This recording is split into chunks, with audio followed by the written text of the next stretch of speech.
Thanks, Glenn. I'll try and tell you all about something.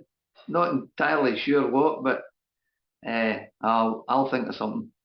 My name's Mick. I'm an alcoholic, and yeah, I'm in Glasgow in the west coast of Scotland, and so I will try and speak slowly because I appreciate that not everybody perhaps is familiar with my dulcet tones. But I might get carried away.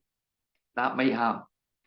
And if I do, just, I don't know, stick with me, whatever. I'm here. I've been sober since the 26th of May, 1997. I have a sponsor. He knows he's my sponsor, and I know he's my sponsor. And I sponsor other guys, and I've got a home group here in Glasgow. If you're ever here on a Tuesday night, please come and see us. And I try my best to do on a daily basis the things that keep me sober and that keep me at peace with myself and the world round about me. Became apparent to me when I joined Alcoholics Anonymous that the thing that kept me in my illness the most was me. Although I thought it was everybody else, and I thought it was everybody else's fault. It was where I lived, it was my parents, it was my job, it was everything. The last thing I was willing to look at was me. And thanks, Glenn, for asking me to come along and talk today. The reading, and thanks for the reading. The reading was interesting. Fear, we talk about fear a lot, and rightly so. The book says that we're driven by 100 forms of fear, and I can identify. I was afraid of everything. I was afraid of having a job, not having a job, having money, not having money, being married, not being married, having a home, not having a right. You get the picture, right? Everywhere I turned, there was fear, and my childhood. So I grew up in an alcoholic home. Scotland, the town I grew up in. I thought just everybody drank. I just thought that's what people done. Apart from my parents, because they didn't drink. They were both alcoholics. But by the time I was born, my father was already sober, and my mother got sober when I was about 2 or 3 years old. So I had this really weird house, because like my pals' parents would go to the pub or drink in their house, and they would do things like have a small sherry, or like my friend's dad would get drunk, and it was funny, because you could say things to him that you couldn't normally say, and he would give you money. He would do that thing where, and you guys get this, right? Oh, come here, hey, there you go, and he would give me, there's some money, go and buy some sweeties. That's candy in America, right? And we would say things like, does your dad really know how much 20 cigarettes is? He's just given me 20, right? So that, it was fun. It wasn't fun when I got drunk. My parents, my father died when I was 16. I had my first drink when I was 13. And I instantly had a blackout. I embarrassed my family. We were on holiday in a place called Benidorm in Spain. I caused a lot of trouble and nearly got us thrown out of the hotel. I was 13 years old, and my parents must have seen the illness in me. There is no way that a 13-year-old child could behave the way I did that night, and his parents, who are also alcoholic, could not see the illness. But needless to say, they didn't 12-step me and take me along to the local AA meeting. That's not what happened. I guess they just got very frightened and probably worried about what would happen to their son, because that's what I would do. I've got kids myself today. My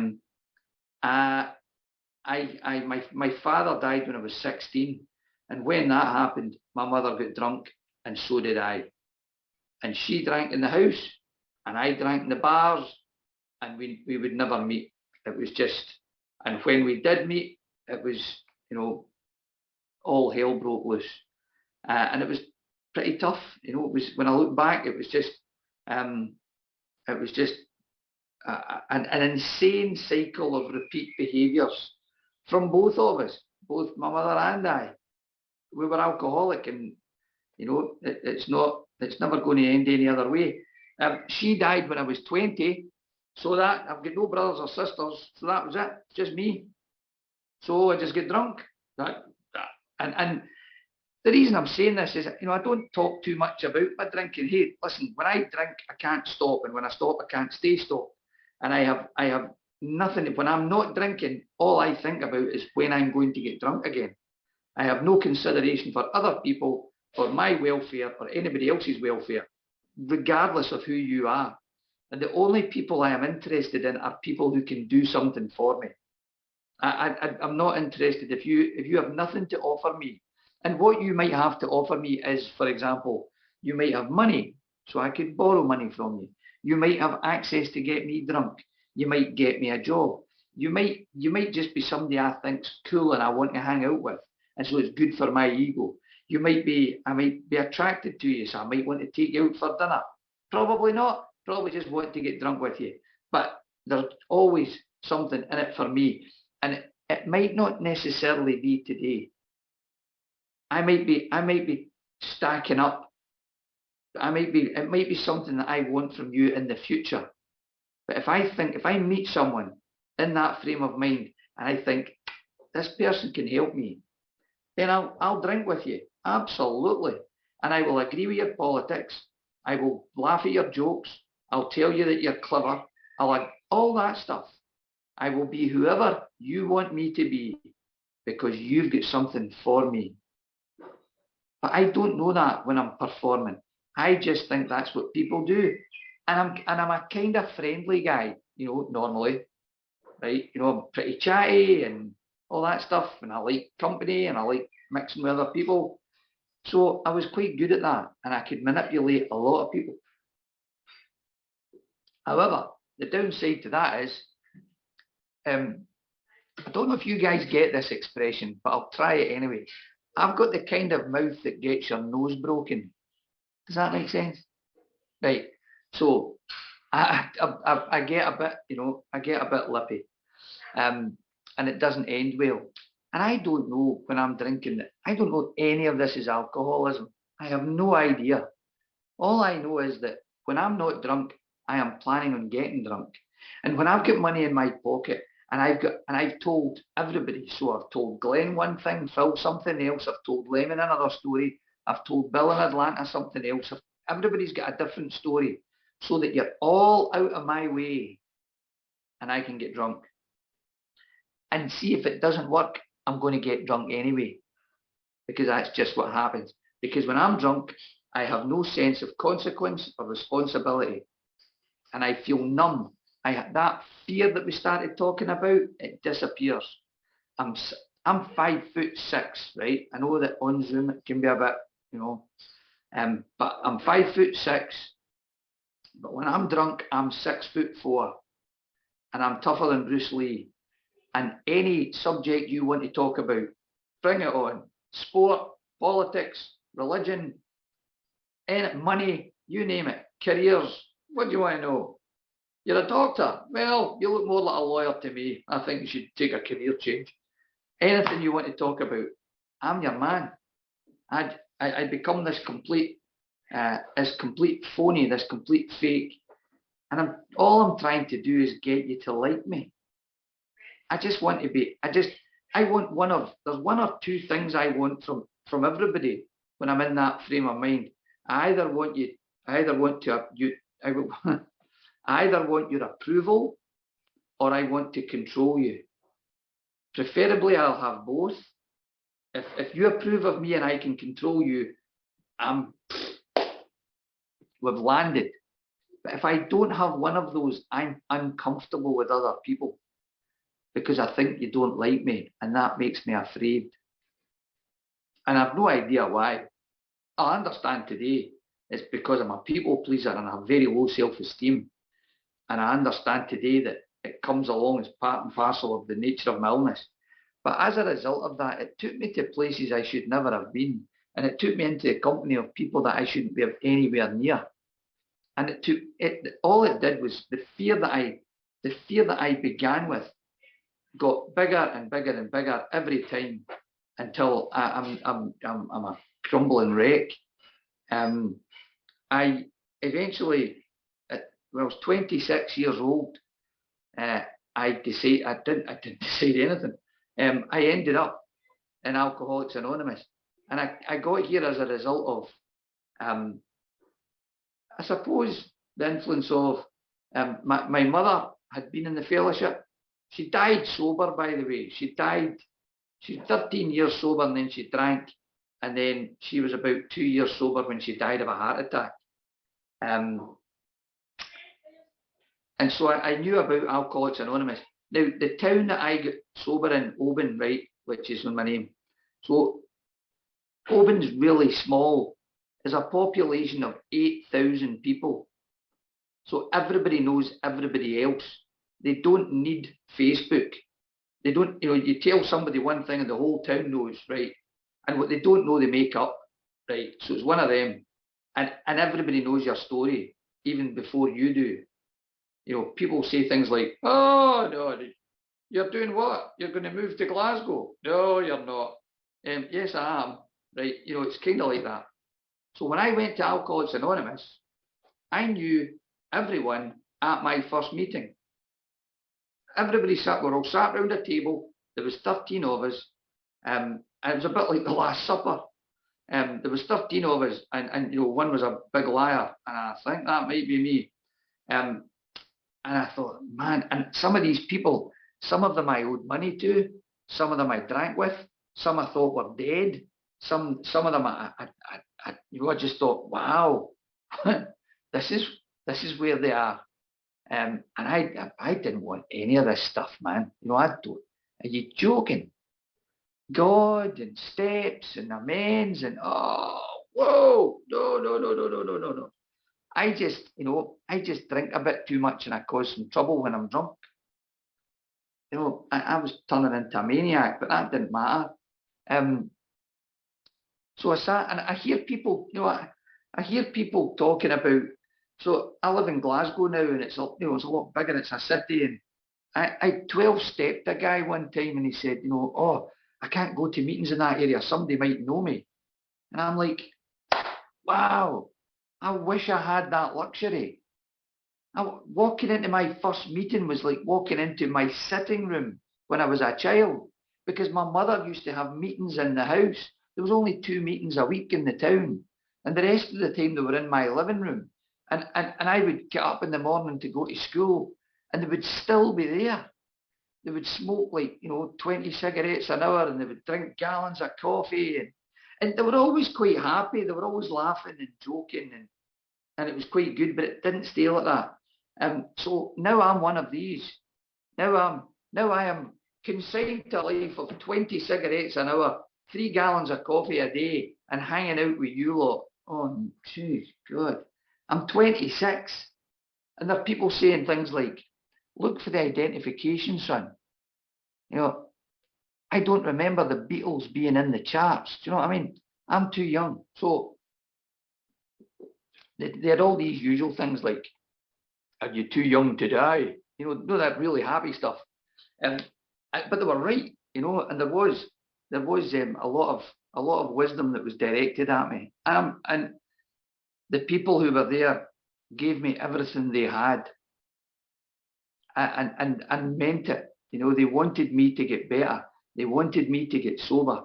They wanted me to get sober more than I did. I understand that today, because a lot of the time when I see a newcomer, I want him to get it more than he does, because I know what it feels like, because I'm there, and I know the gifts that this program, this fellowship, and everything it has to offer has given me. But at the time when I arrive here, the nearest guy in the room, I'm 26. The nearest guy to me is like 50. He's an old guy, right? You know what I mean? And I don't really want to be there, but something keeps me coming, because you know what? I might not believe everything that I hear, and I might think you're making up stories, and I might think that I thought that you were making up things so that I would buy into it, right? But I can't believe what I see. I can't help it. I see people that they look me straight in the eye. I can see the whites of their eyes. I can see that they're standing upright. They're healthy looking. They're fresh faced and they're smiling. And when they laugh, they're laughing because they're happy. They're not laughing to make somebody else happy. I hadn't laughed for a long, long time. And I can't, people say, you can pretend to care, but you can't pretend to show up. And these guys showed up for me every week, whether I wanted it or not, and whether I liked it or not. And I went to meetings and I didn't drink, and it was hard. I'm not going to lie. It was really hard. I kept meeting people that I drank with, and people would say things like, "How long are you off it now?" And I would say, "Oh, 3 weeks." And they would say things like, "Oh, you must be due a drink." You go, "Oh, don't say that to me." I worked with a guy and he used to refer to drinking as being on the chemicals. And he would say, he would say to me every day, "Time you get back on the chemicals, son." And it was driving, and I had to say to him, "And you need to stop, you need to stop saying that to me because I need to stop drinking. And you've got to stop trying to persuade me to go back on the chemicals." And thank God I didn't. But I'll tell you what, right? See, when I told that guy, when I asked him nicely to stop saying that to me, I didn't shout at him, I didn't swear. I just asked him nice. I said, "Please do me a favour and stop asking me to go back." And he appreciated it. And he stopped saying it to me. And he encouraged me to stay off the chemicals. Now, this was a guy that I drank with and a guy that knew me reasonably well. But my fear of telling him that I was trying to stop drinking was massive. But it was the first time that I remember doing something. You know that expression, feel the fear and do it anyway? It was kind of one of the first experiences I had of that. Because the fear of me drinking was greater than my fear of him knowing the truth about me. And so I carried on going to meetings, and eventually I got my first sponsor. It was a man called Frank, and he was an amazing man. But he wouldn't, I don't know what he would make of, he's dead, God rest him. He died in 2018, and he got me sober in two places. One was his man cave out the back of the house, where we would sit on his big couch and drink coffee and talk about the world, and he put me to rights. And the other place was in his car. And we had a lot of, you hear people talking about fireside AA. Well, we had dashboard AA because it was in his car driving back and forward to Glasgow. And he was a guy who reintroduced me to God because I'd been brought up with a God of my understanding. And it wasn't a God of my understanding. It was a God of punishment, a God of wrath, a God of judgment. A very angry sort of God, and I was going to burn in the fire. The big bad fire was waiting for me and all that stuff, right? Now, I don't believe for a minute that my father, God rest his soul, if he was sitting there and I said, "Hey, Dad, do you know that the God you taught me about was a very disturbing and very, very judgmental and very punishing God?" He didn't want that for me. It was my perception of what he told me and my perception of what has been told round about me. But that was enough. My perception became my belief, and my belief was ingrained in me. And so when we started in the steps and we looked at step one, made absolute sense to me. I was absolutely powerless over alcohol, and I understood that. My problem's not drinking, my problem's a lack of power. I don't have the power. Alcohol is completely dominating my life. It says in the big book, alcohol was my master. Absolutely. From top to bottom, I could not function unless I was either drunk or going to get drunk. There was no other way I could be. So how can I be anything other than powerless? And the unmanageability in my life was explained to me that it was nothing to do with not having a house or living on the streets or not having money or any of these things. The unmanageability was how I felt about myself and other people around about me, that I was never good enough, that I was never going to amount to anything, that it didn't matter what I'd done, it was never going to be what people expected of me. that I was never fitted in. I was always this strange. I I was in I played in a pipe band, right? You guys know what pipe bands are, right? You know, bagpipes, drums, Storm the Brave, all that stuff, right? So so I was the lead drummer, and we won the British Championships in Hyde Park in 1993, right? And I thought that I had nothing to do with it. I felt as if the rest of the band had won and I was over here someplace until I got drunk. Then I think I've done it all. Then it's my trophy. I've done it all myself. It's this peculiar twist in my makeup that makes me feel as though I don't fit in. It makes me feel I'm this strange kind of person that doesn't really belong anywhere. And then I sit talking and sitting in a meeting, and I hear people saying things like, I didn't need a drink until I took a drink. When I took a drink, it made me more thirsty. The only thing I thought about when I wasn't drinking was getting drunk again. I lied to everybody round about me. I lied, cheated, and deceived my whole life to get what I wanted, and I understood what they were talking about. And I said, I really need to get something of what these people have. And Frank says to me, the first thing you need to get, son, you need to get a power greater than you in your life. He said, I don't care where you find it, and I don't care what you call it, but you're going to have to find it because you haven't got the ability to do this. And that frightened me. That made me, I was like, wow, man, how am I going to find that? And he asked me to start praying, and I said no. Because I blamed God for everything. Why did my father die when I was so young? Why did my mother die when I wasn't much older? Why was I an only child? Why did I have the childhood I had? Why did I have all this fear? Why? Right. And all the time, I'm not getting answers because I'm asking the wrong question. All these questions are self-centered. Every one of them. It's all about poor Mick. The question I really need to ask is, what am I supposed to do about this? What can I do about this? What can I do to help someone else? Hey God, what is your will for me right now? Because if I carry on asking, why did this happen? Why did that happen?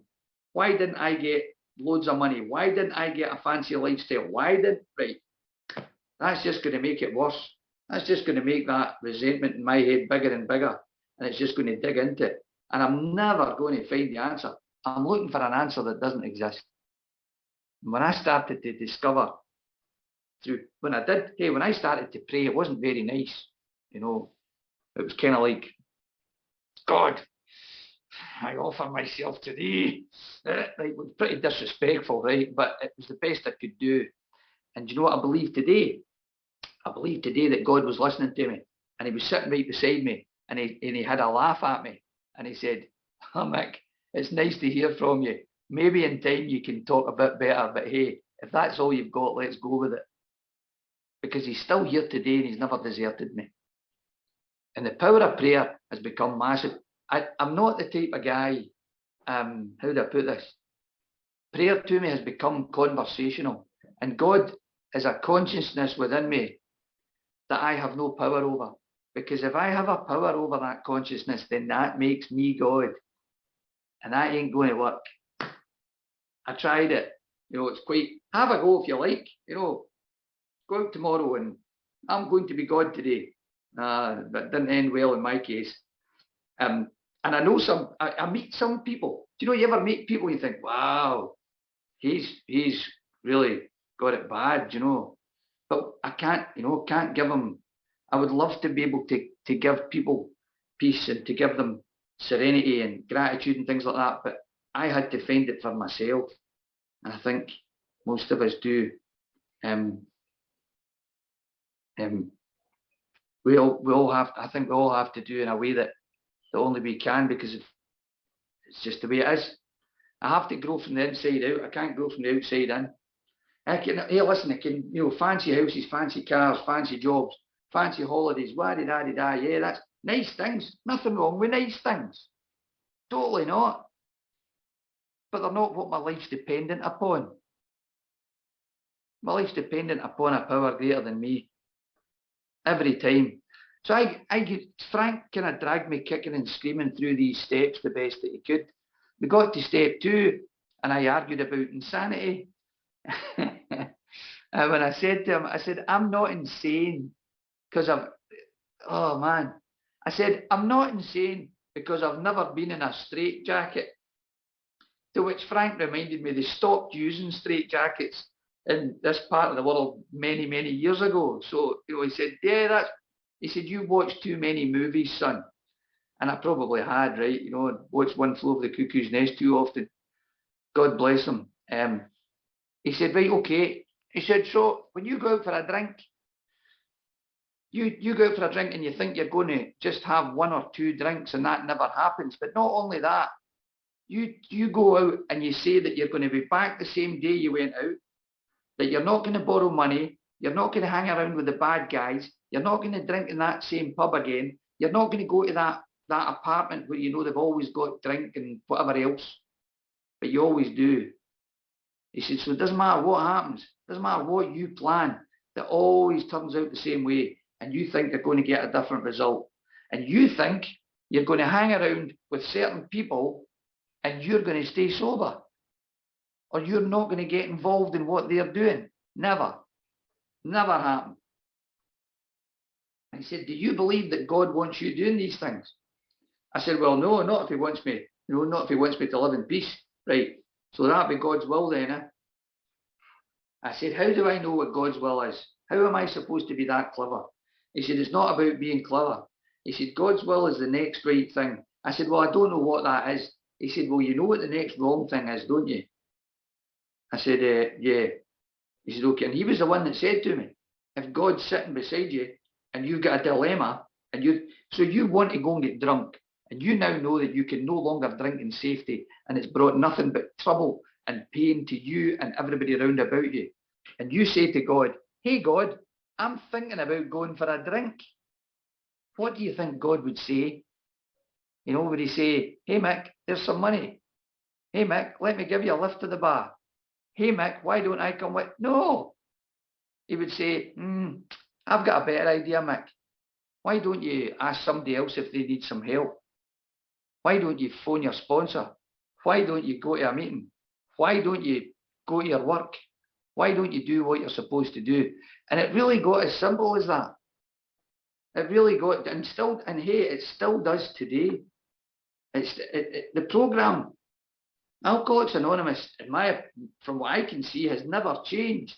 The program, the 12 steps are still the same as they've always been. The big book's still the same as it's always been. The meetings are great. Wow, man, we've got, when Zoom started, I was up all night, 4 in the morning. I was in LA and I was in all South Africa and Australia, and oh my God, my sponsor lives in Nashville. I was everywhere. It was just wonderful.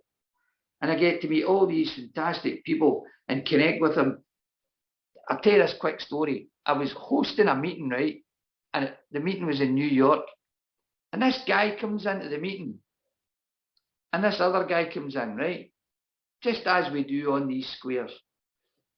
And one guy, their names doesn't matter because I'll make the names up. One guy says, hey, are you John? And he said, yeah. Are you Paul? He says, yeah. Did you live in New Jersey in 19? These two guys drank together in New Jersey 40 years previous. Didn't know they were sober. Met on a Zoom meeting. Absolutely. We just let these two guys talk. It was absolutely wonderful. And there have been so many things have happened. And the influence of being able to get to meetings around around the world and hearing people that have a wonderful way of expressing this program and what it's done for them and other people. And we've been able to connect with all these people and to get, it's just been fantastic. And I know that here in Glasgow, the influence of it has been massive. And so now we've got more big book meetings, we've got more people being sponsored, we've got more people doing the deal, and it's just fantastic and it's all great stuff. But 26 years ago, it wasn't quite like that. Hey. But people gave me everything they had. And I thank God for them, and I thank God for what they gave me. And I thank God that I was able, not just me, but me and other people were able to carry on, and then to take this message and carry it to somebody else, which is, you know, what we're here for today. But I got through the programme the best I could. I started making amends. I got to step 4 and 5, and I started to understand what was really, really wrong with me. I started to understand the root causing condition of why I drank in the first place. And I came to understand that the big book in the programme of Alcoholics Anonymous was not a programme about stopping drinking. It was a programme about living my life in a way that meant I neither wanted nor needed to drink. And that's not the same thing. And the main theme, if you want to call it that runs through the big book is helping somebody else. It doesn't say, you know, do this for Mick, do that for Mick. It says, do this for someone else. Your job now is to be of maximum helpfulness to others. You know, and it tells me, it insists on enjoying life, that God wants me to be happy. It doesn't tell me to have a laugh once a week. It tells me to do this in a way that would be attractive. You know, the Bill Wilson said that, you know, our chief responsibility to the newcomer is an adequate presentation of the programme. That's got to begin with me. It's got to begin with how I show up. You know, do I show up? Have I had a shower, comb my hair, put on clean clothes, you know, and go about my business in a way, you know, how do I talk to people? You know, do I turn up swearing and talking out the side of my, you know, being a gangster and all that stuff? Or do I try and be genuine and be honest? And what have I got to offer? Well, it's not me, it's Alcoholics Anonymous. I'm just trying to be a bit of a conduit, that's all. But what we've got to offer is a 12-step programme that will show you a way of living that right now you have no idea exists. Because that's how I was. I had no idea I could live in peace.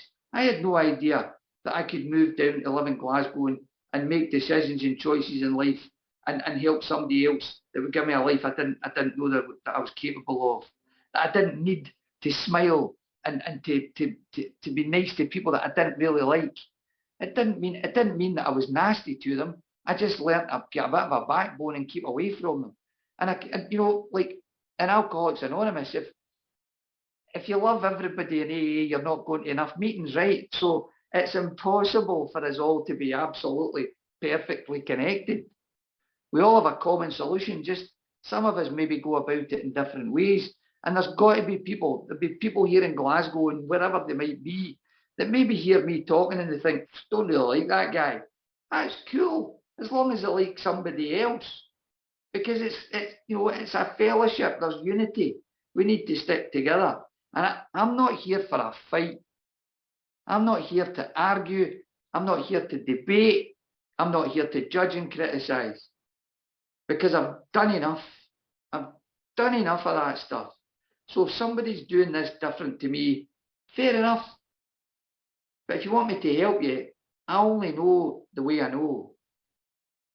And it's important that when someone comes in, they get the help they need. It just doesn't need to come from me. I'm not that important. And what a relief that is. Because I've been on that, you know, that bandwagon where you think you're going to 12-step the world. And you're going to, right, get my big book and marching down. Who am I going to 12-step tonight? Right. And it gets a bit annoying, right? And you know that way. Like, have you ever tried telling an alcoholic what he's going to do? Do you know what you're going to do? You're going to do this and that. Good luck with that. Right. They just run. Because I did. I'm not going to hang about. You kidding? That's not going to work. Right. So, but what I can do is maybe say, hey, here's what I done. And today life's pretty good. And by the way, here's also what I done that didn't work. Probably more important, or as important maybe. My sponsor always says that the greatest gift he can give me is his mistakes and how he get out from under them. And I've made mistakes. Big wallopers. A walloper's a big thing, by the way, in Scotland, just, you know, for the needs of translation. I've made big mistakes. I came in here, got sober. When I got sober, I was married. I had one son. He was 18 months old. I moved to Glasgow, had another son. And then about 10 years sober, I decided that I was going to change my life and I was going to live my own way. I stopped talking to my sponsor. I stopped going to meetings. I stopped sponsoring other guys. I started telling lies again and everything fell apart.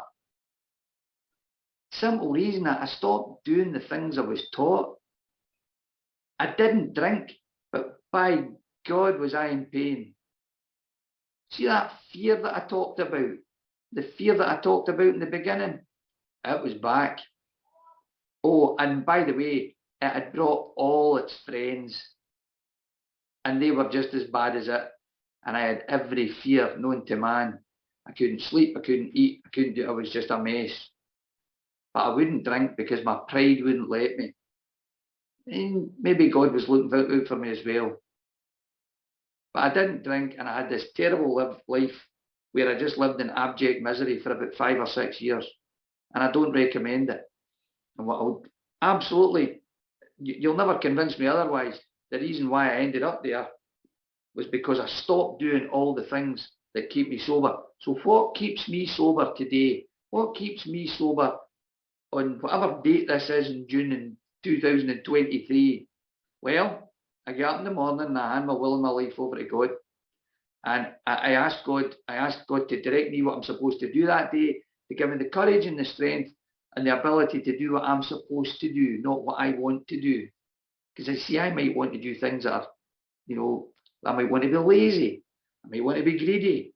I might want to be judgmental. I might want to criticise everybody. That's not going to work. So I try my best on a daily basis to be of service to others. It begins right here when I get up and I go about my day and I have this conversation with God. Right, God, what's happening next? And He comes with me all the time. The great thing about God, see if you wake up at 4 in the morning and you want to talk to Him, He's awake. You don't need to worry about, well, he'll still be sleeping. He's up. And you don't need to phone him. I've said that often. You don't need to phone him. Thank you for calling God. For resentments, press 1. For burning desires, press 2. For all other matters, please hold, and an angel will attend to you as soon as they're available. That doesn't happen, right? God's here. God's going, right, what is it, Mick? And He talks the same as me, and He likes the same music as me, and He likes the same football team as me, and He likes all the things, and He's a great guy, but He'll never lie to me. And if ever I say to Him, here, God, how do you think that went? He'll say, you might need to try again, Mick. You might need to make an apology, Mick. You might need to go back and say, look, I was out of hand there. And I'll go, oh, okay. And He uses this thing called my conscience. He's pretty clever, by the way, way more clever than I'll ever be. And all the time, if I make a mistake, He's got my back and He says, it's okay. Make amends, put it right as best you can, and try again. It's all right. You've not failed. You just need to try something else.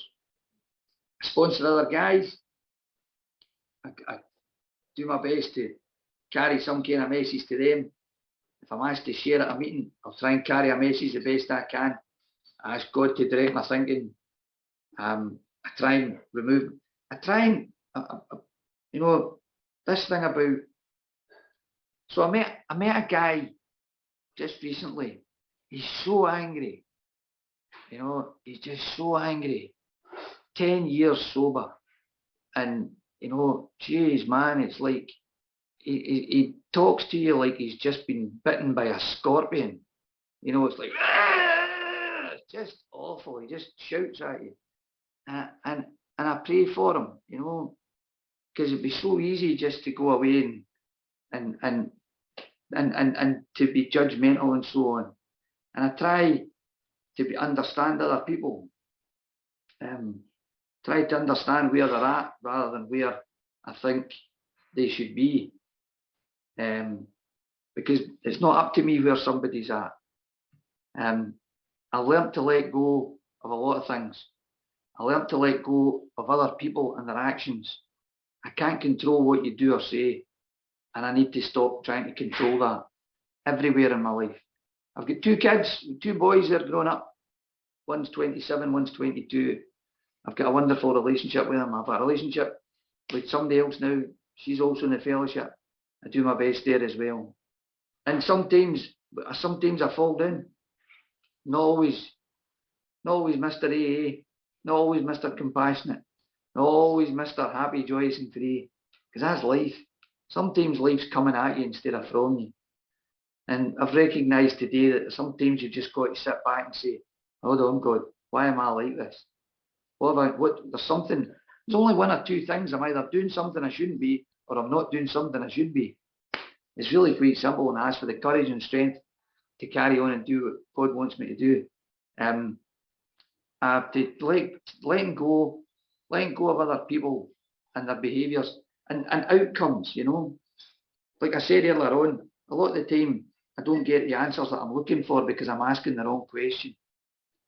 If I'm asking questions about other people, it's not going to work. Why do they do this? Why do they do that? The question's got to be, where am I in this? And a lot of the time, I am nowhere in this. I need to remove myself. And if, you know, acceptance, I believe, is an action. You know, if somebody doesn't like me anymore and doesn't want to talk to me, I need to stop phoning them. If somebody in my work is not going to help me with something, stop asking them, because they obviously don't want to do it, and just accept it. But if I don't take that action, I'm never going to find acceptance, and I'm always going to wonder why, and then I'll start to get resentful, and then I'll get angry, and then everything. I start to isolate, and I become separated, and I'm not interested in talking to God, you, or anyone else. And that's not the way the programme or God wants me to live life. He wants me to live life with a smile on my face. I tell you the thing that I laugh at the most. I learned to laugh. I like a laugh in a day, right? But the thing I've learned to laugh the most at is me, because I'm not that important. I was the one that was causing all the trouble. I didn't have a battle to be better than people. I had a battle just to be the same. That battle's over. Because I'm understanding today who Mick is. And what's that got to do with drinking? Everything. Because it was all these things that made me drink in the first place. And when I drink, all hell breaks loose. Or other behaviours that will upset people. I try to remove myself from other people's business. Frank used to say to me, never miss the opportunity to keep your mouth shut. Wonderful advice. It was one of his favourite lines, and I use it often. And I've had the gift of being able. I made amends to my parents. I had to write them a letter because they were both dead when I got sober. And I've written a couple of letters to them, and it worked. If there's somebody in your past that you need to do that, I would highly recommend it. I've had 3 sponsors in my sobriety. Frank was my first sponsor. He died in 2018. Then I had Andy. He died in 2021. And the guy I have today, he's in Nashville. And I had the privilege of travelling over there a couple of times to meet him and a few other guys. And it was absolutely wonderful. And it's all through being in this fellowship, being surrounded by wonderful people, listening to some incredible speakers and getting the privilege of watching other people's lives come back, watching the lights coming on in another man's life, hearing a guy coming into your house and saying, I was able to talk to my children today. I was able to sit and have a conversation with my wife today. I believe in God today. You know what?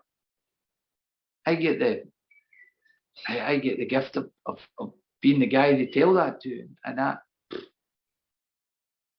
I pray to God that never ends, because I never got that feeling, and I never got that nothing ever lit me up in a bar or anywhere else the way that does. And seeing a guy, I was sitting last night with a sponsee, and he had a really bad time, and to see him now 10 months down the line, and just to watch his life coming together, it's something that none of us, you know, it says in the book, it's an experience you'll not want to miss. If you're not, hey, listen, I don't know where people are at, it's none of my business, right? But if you're in here if you've got a sponsor and you're doing all that stuff, God bless you, right? Just keep, it'll drag you through the mire, it'll kick us up and down. There'll be days where you think, why am I doing this, right? You all know what I'm talking about. But it doesn't stop us from doing this.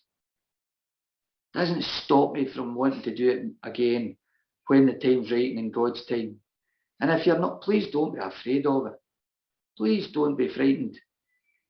You know, go and find someone that's got a sponsor, that's in a group, that's done the 12 steps, and hey, how would you like to take me through these 12 steps? And if he says no, ask someone else. You know, it's really pretty straightforward. Go and get a hold of somebody. Take 2 alcoholics, put the big book in the middle and let God do the rest. What an experience, man. And then just, you know, let it all go. It's amazing when you sit down and you think, I didn't know I knew these things. I didn't know I knew any of this. I don't know where it came from. I've no idea. All I do is talk. My God. Talking. What it means, sit and listen to other alcoholics. Trust in God. Try and keep my house as clean as possible. Try not to hurt or offend anyone in my day. And I get gifts I couldn't have dreamt of. I got up this morning and had no fear in my life. I'll go to bed tonight and I'll probably sleep. Because I believe that when I go to sleep, when I go to bed, God wants me to sleep. You know, he doesn't want me wriggling about and, you know, my head going like a washing machine. He wants me to rest. Because he's got work for me to do. And he says, Mick, I need you to get some sleep. Because I've got stuff I need you to do tomorrow. And you'll need to be awake for it. Because you have to listen to people. So get to sleep. And so I do. And I go and, hey, listen, do I have a laugh and enjoy life? You better believe it. There is never a dull moment round here. It's like AA Central some days. I wouldn't have it any other way. There's some days I could chase them. Some days the phone goes, you know that way the phone goes and you're like, how are you? You just do it anyway. Because that's the gift I've been given. And I don't give this away to get it. I give this away to keep it. And the more I give it away, the more I give it away, the more I feel it within me. And the more rewards come to me, whether I'm due the reward or not. Because some days I don't think I am. Some days I don't think I'm worthy of what I've got. But if God wants me to have it, then it's good enough for me. That's nearly 6 o'clock here in Glasgow, Glen. So I suppose it's time for me to shut up. I learned to be responsible in AA too. My God, things are getting better every day. I hope it made sense. I hope I didn't talk too fast and all that stuff, right? And if I did, hey, somebody else will be on tomorrow. Glad to be on sober. Thanks very much.